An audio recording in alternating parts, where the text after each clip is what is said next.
Hi, welcome everyone to Ring the Bell. Not really.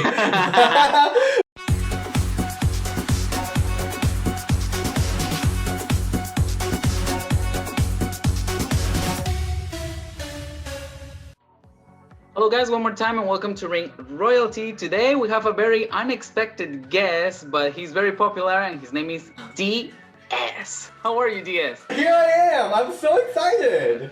Oh my god, I am so nervous. I'm like your biggest fan. I love your crown. I want to come steal it in Peru. I want it.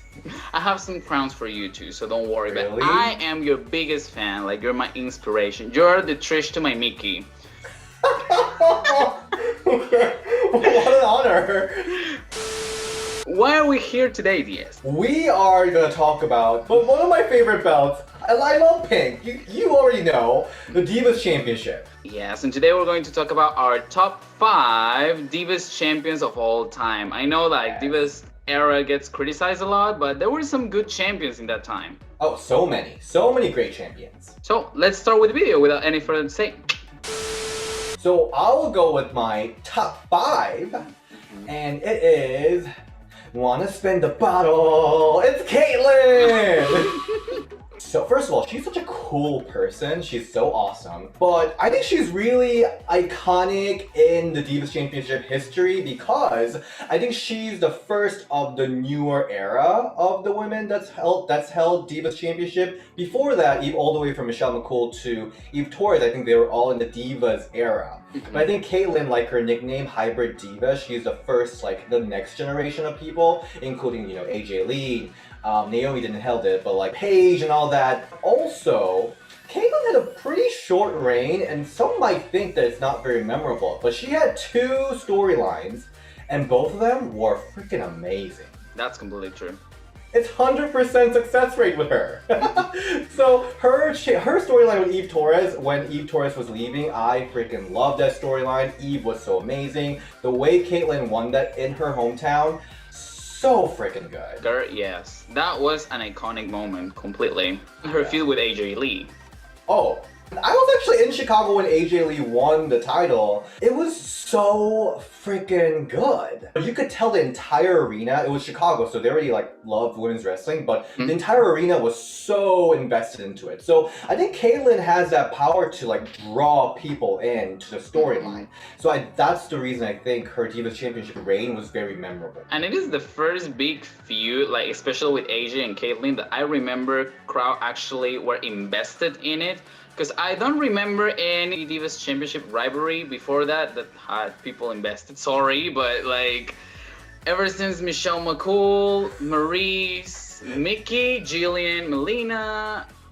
Oh, you're saying that you didn't like Mickey and Jillian's storyline? Yeah, I mean, there was a lot of background story there, I guess. No, definitely it was a very solid storyline. Obviously both of them, they worked together for so long so they could tell a great story. But also the first ever women's contract signing happened during Caitlyn's reign. Alright. Right. So that was a really nice pick. Now, talking about the newer generation, I'm going to start with my number 5, and that's going to be Paige. This is my house! I love Paige. I think the anti-diva character was so awesome because it was so different what we had at the time. I feel like she was really nervous when she was first brought up to the main roster because the Paige that we knew in NXT wasn't really the Paige that we had during her first reign. But nonetheless, she was a great champion. She defended the title against some people that were forgotten, as Tamina and Alicia Fox, and the matches were really good. I mean, probably some people don't remember them, but they were really good, and Paige was there to fill the gap that AJ Lee was leaving. Because there were 3 months when AJ was gone, and she was basically the face of the division. So Paige did a pretty good job trying to fill that spot, and I think she deserves the recognition as one of the best Divas champions ever. I think Paige, her winning the title on her first night, probably one of the best debuts of all time almost. Ever since Gail King, we didn't have anyone in the women's side that won the championship on their debut. So it was pretty historic. Yeah, it was very shocking too. So yeah, definitely memorable for sure, yeah. My number 4 is Glamazon! Phoenix! Yes. Glamazon really sticks out to me as a Divas champion because I think this was a moment when like they were expanding the image of what it means to be a diva. You know, smart, sexy, and powerful. But Beth Phoenix really came in and kind of rebranded the title because I feel like due to, you know, management booking Divas Championship really shittily, and also some fans looking at it because it looks like they were like, it's a butterfly. Yeah, it looks like a toy. It looks like a Barbie item. A lot of fans look down upon it, but I think Beth Phoenix coming in there definitely kind of elevated it, and it worked so well because first of all, her character of the pinup strong with Natalia, it was awesome because they were embracing their sexiness while being powerful. But on top of that whole storyline with them going against Kelly, Eve, Alicia Fox. That entire storyline just divided the fans too. Like that was so great, and Beth really got the best match out of Eve Torres. So it is so memorable, and I love that storyline. I was actually so invested in it. I was more so Team Beth. I don't know. What were you more? Yeah, I was definitely Team Beth because I don't really feel like Kelly was a match for Beth in the ring. But I mean, I saw it as Victoria. Beth could work with more inexperienced ladies and make them look good. So I am glad that Beth won the championship. The only thing that I disliked about her reign, and that's why I didn't include her in my list, is the way she lost the championship. It looked very random. It was on a Raw, and she lost it because of an injury, but it was kayfabe, so I don't know what they tried to do. Right, that was to Brie, right? Or was I think it was Nikki. Oh, right, it was to Nikki for that. Oh, yeah, the whole situation with the Layla or Karma, whatever. Yeah. That was very confusing. Yeah. I'm so curious. What the hell happened? Boy, when it comes to my number 4, I'm going to pick Charlotte Flair, which a lot of people would actually hate me for it. Yeah. But hear me out. So Charlotte Flair was the last Divas champion. And despite Nikki being the longest reigning Divas champion of all time, her reign was very stale. And I talk about that in everything I didn't say that. Everything wrong with Nikki Bella's Divas title reign. That has nothing to do with me, by the way. Go and bash him too, because he's part of this video. Charlotte Flair brought some interest to the table. She kind of like elevated the championship again because her match against Nikki at Hell in a Cell was good. Her rivalry with Paige took it to another level, even with that controversial segment where they talk about Charlotte's brother passing away. And then her match at the Royal Rumble with Becky Lynch, and all the way to the WrestleMania match where they retired the Divas Championship. It was starting to mean something again. I am not Charlotte's biggest fan, but I have to admit that she brought some credibility to the division while she was Divas Champion. Yeah, I'm actually a Charlotte fan. Would I have chosen her for top 5? Probably not. But yeah. What about your number 3? My number 3 is she looks so good to me because she is Eve Torres. Oh my god, I think you're choosing everyone that you've interviewed. Is that right? Am I biased? Or have I interviewed all the cool people? Oh boy. Eve Torres, I will be completely honest, her first 2 reigns, I despised it, to be honest. I thought it was terrible. Especially when she became the surprise entry into Fatal 4-Way match. For no reason. Literally no reason. She doesn't even know why it happened. And she took the title from Natalia, who was actually having a nice character development and storyline for the first time. Her heel run was so good, and I almost was like, this is a second coming of Trish Stratus. She was so good. She like really? When she was like waving and him coming down, the whole storyline with John Cena, the way she was like the higher up authority figure. I loved every single moment of her heel era, and if you think about it, when she was heel, she was a top dog of the division. It was after a lot of veterans left, or the top stars have left, like Kelly left, Beth Phoenix left, a lot of people left. So she was like the sole pillar, kind of like holding up the entire division. I think she did it pretty successfully. Like she had a great storyline transitioning her reign into Caitlyn. I thought that was really awesome. Yeah. But also, I think she really symbolizes what it means to be a diva because she came in as a model, winning that diva search, and she was thrown into the whole TV programming as an interviewer, and then she had to like learn as it go. But by the third reign, she was like so entertaining. I loved her. I think what made the difference is that she had some character development when she became a heel, and it was so weird to see her in that spot for me because I already had like how can I say this, an opinion about Eve, and she shut me up. And I love when people prove me wrong. I mean, I love it. So I was very happy about that last reign. It was so memorable, like you mentioned. I just didn't think of her in my top 5, but I have nothing to say about the last reign. The first two a little bit wonky, like you mentioned, but the last one was gold. I was dying to see because I think they gave us a peek a little bit, an AJ against Eve feud. Oh yes. But I don't know what happened with that. Like they had 2 mixed tag matches and then it was over. Right. There's so many things I wanted but never got.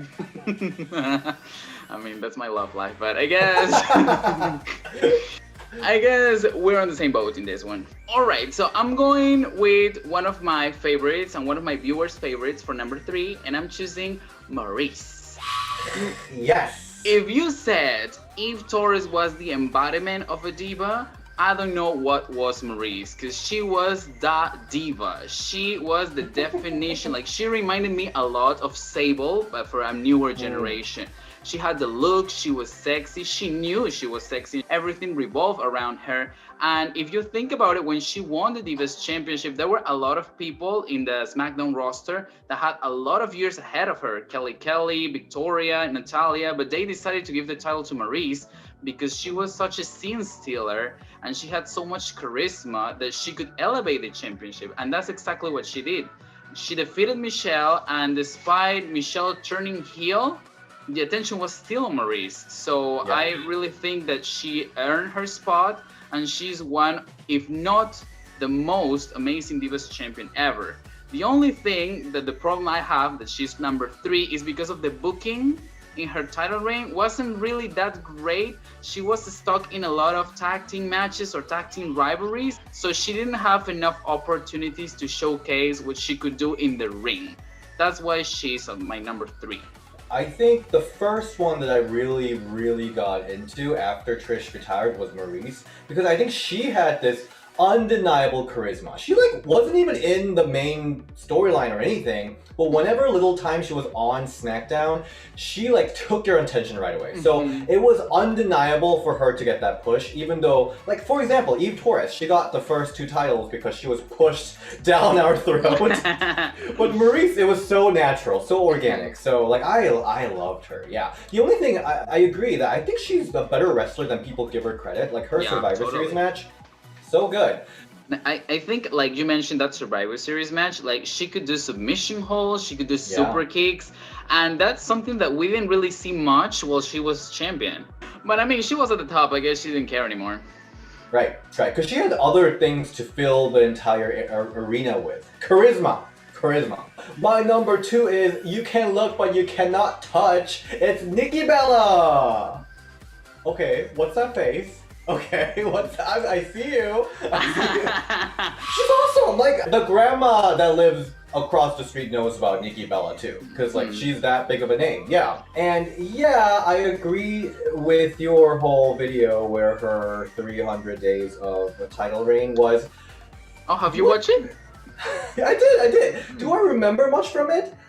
Not exactly, but the influence that she had on the Divas division and women's wrestling, I think that is way too big to ignore. I thought you were not a fan of Nikki. When did you change your mind? I am a fan of Nikki, but I'm not Lola. That's what you're saying. Well, my problem with Nikki is that I don't think she helped building the division at all. And I know some people might disagree with it, and that doesn't have anything to do with Nikki herself, is the way that she was booked. I couldn't enjoy Nikki's title reign because for me it was like a tag team turmoil rather than a Divas championship reign. I think her booking was kind of lackluster for sure, but Yeah. I mean, I feel like a lot of the long title reigns unfortunately have that issue. But yeah, I agree that her title reign wasn't the most exciting, but I think she definitely grew a lot as a wrestler. From when she started to where she ended up, and I think just her impact to the women's wrestling just in general it was so big that I want to put her near the top of my list. The last thing that I'm gonna say regarding Nikki Bella is that I'm going to give her some credit because one of my viewers told me something that I haven't realized. So Nikki Bella was the longest reigning Divas champion, but during the Divas Revolution or Women's Evolution, she was used as basically everything that a diva or a women's wrestler shouldn't be, because she. What does that mean? Like when they debuted Charlotte, Becky, and Sasha, they basically said that Nikki was holding the division back because women like her were not women's wrestling was all about. So she agreed to play part of that, and I respect her for that because she was literally trashed during that whole Divas Revolution until she lost the championship. She was not the real wrestler. She was getting ahead because of her man and all of those stuff. So she actually got a lot of horrible moments back then, and that deserves some mad respect. So I never thought about it like that, but I guess that's really true. Yeah. Oh my god, mad respect. Yeah. Yeah, I know. Coming in at number 2 in my top, I'm choosing You're Not Enough for Me, Michelle McCool, because I mean, the first ever Divas champion. She already has a place in the history books. She was really cool as a babyface. I think we can all agree that we fell in love with heel Michelle McCool. So she was really fun to watch. She started to bring some interest in the SmackDown Women's Division as they have a title now, they have a champion. What was really cool is her transition to heel was during her title reign. Like we were getting signs of her turning, and it didn't happen until she lost the championship. And I don't think they've done that before. Champion turning heel or face during the reign, like it's pretty uncommon. That was interesting for a while. I think she didn't have enough competition besides maybe Maryse or Natalya to showcase a lot of wrestling ability. But she did a lot for what she was given. I am so upset that they never gave Victoria the chance to fight for the Divas Championship because they were both there. Right. I mean, like, Michelle McCool is such a historic... I mean, she got all the historic spots because she was the first Divas champion and then she unified the title. And she was the first to win both of them. Right. I mean, she's so historic, and a lot of people say that, like, The Undertaker had a lot to do with that, but, I mean, it's undeniable that Michelle McCool was a great athlete, and she was one of the best in her era, and when she became a heel, I think she shut a lot of mouths, because she was not only a great wrestler, she was also flawless and a great character. You know, this is why we are the women's wrestling channel, because we give praise that these women deserve. So Nikki Bella, the second pick for me, and your second pick, Michelle McCool, they're both, for a lot of the fans, they like, oh, like she's just here because Undertaker, she's here for John Cena. But really, these are very talented women. And Michelle McCool matches, they got scolded for being too good. Isn't that crazy? Yeah, it was so stupid. Yeah, I would be like 911. What the fuck is going on? It's so terrible. But I mean, Michelle McCool is flawless for real. I think she deserves this spot, and that is real talk. Before we move to our top pick, we need some honorable mentions. We need the runner-ups. Who do you have in mind? Oh, we should say this quick because Kelly fans are coming. Kelly for the honorable mention! I cannot believe that none of us said Kelly because she's like the face of Divas Championship, I feel like. Yeah. I'm surprised that Kelly only had one title reign. I expected her to have a lot. Yeah, like 3. But honestly, but her winning the title was so iconic. The power to the people was so iconic. But also, Alicia Fox. The first black woman to win the Divas Championship, I think was very cool. Yeah, I was going to mention Natalya. I think she is very not underrated. I think Natalya is very underappreciated. Because a lot of people know that she can wrestle, they just don't give a damn about her. And that is so disrespectful because they don't realize how much she has changed this whole division, not only like on TV, but backstage. As she's seen like a mentor for a lot of women. I don't think I've ever talked about this, but you know, I interviewed Natalia for a little bit. It was one of my least favorite interviews because I was not ready for it, but it was like 30 seconds. It was terrible. But she was awesome, and so in order to interview WWE superstar, you have to get approval from PR people, and they're like really nosy about everything. But Natalia was like, I'm going to be interviewed by Ring the Bell, and she was like basically like shut up. She shut up all the PR people, and she just did it. And it was like the most badass thing ever. It was awesome. You and I are both talk show hosts. Well, I guess this is sort of like a talk show. I don't know. I'm surprised that we have some similar tastes because our number one pick is the same, right? Right, it is the same. Can you tell everyone what's our number one? It's none other than AJ Lee. I mean, who else would it be, honestly? So Nikki Bella fans would disagree, but sure.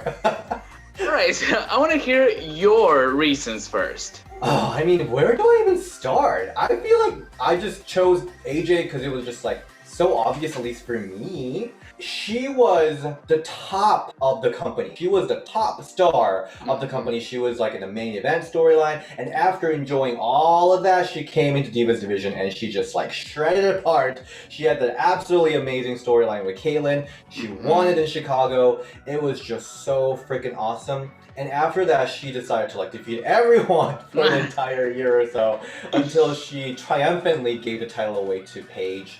It was great. Title reigns are meaningful when you have meaningful matches, and that's what happened in this reign. She got a great title win, and even her title loss was huge because she dropped it to Paige. And a lot of the reigns that we have mentioned haven't had that opportunity to have a great title win. For example, Nikki Bella, I'm sorry, but she won the championship by kissing AJ and winning it like in under a minute, like so historic, I guess. So AJ just revolutionized everything, and like you said, she was in right. She was in men's storylines, and then she decided to go to the Divas division because they needed the star power.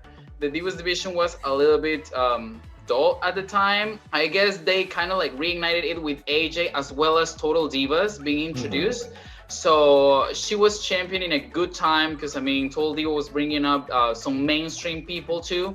So she was the champion of the era where everything started to change. She had a great move set. She's the best seller of her generation for sure. Like every time she sold a spear, she was literally breaking in two, and that is so awesome. I think she was one of the few Divas champions that was like liked and respected by everyone, like all the fans. Her promos, they were very controversial, got people talking. She was a good talker, you know, and she killed her character. Like her character was always on point, and she really understood it. So overall, she was just had a great character, great promo. Like she had the respect from everyone. She had great matches. You know, I can't say that she showed her full potential in the ring because her match with Kaitlyn obviously was like definitely great. After that, I don't know if I got like the best matches.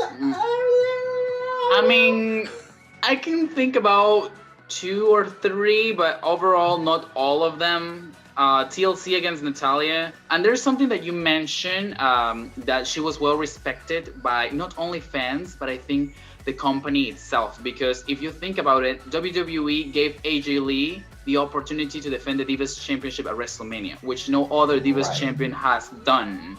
And never will because the title is retired. Either way, I fully enjoyed AJ Lee's Divas Championship reign, and yeah, so I think she should get that top spot in our list. Totally. I mean, she's what we wanted to see in a Divas champion. So. Alright, so this was our top 5 of Divas champions of all time. How are you feeling, Diaz, after counting down all of these historic women? I'm thinking if I said anything to be bashed. No, I think... You probably did. Divas Championship is something that I haven't really thought about in a while, but you know, I just recently interviewed Maria and we were talking extensively about the Divas era and like why people don't give so much respect. Because if you actually look into the talent here, so talented. They're so talented women. If they were given the support that current crop of women are getting, they would have tear apart the entire wrestling scene. I mean, WWE hasn't done a very good job reminding us of how important the Divas division or the Divas era was for these women's evolution.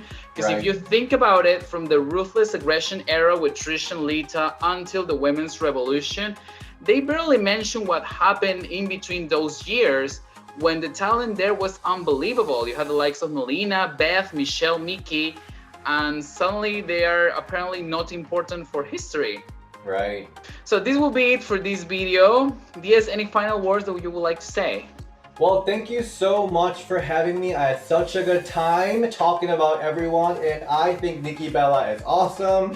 I'm just letting you know. And I am coming over to get that crown from you. Oh my god, you are so welcome. For me, it was an honor because you were like, I told you earlier in the video, the Trish to my Mickey, the Beth to my Rosa, the Sable to my Tori, and etc. etc. Oh my god. And it was such an honor. So I'm going to leave Diaz channel over here because, well, I mean, you already know it. Ring the bell. I mean, over there, the logo, the beautiful logo is over there. Oh yes, the branding. Yeah, the branding. And I'm going to leave my Instagram over here as always. And I will see you guys next week with another video. Thank you very much and stay safe. Bye. Bye.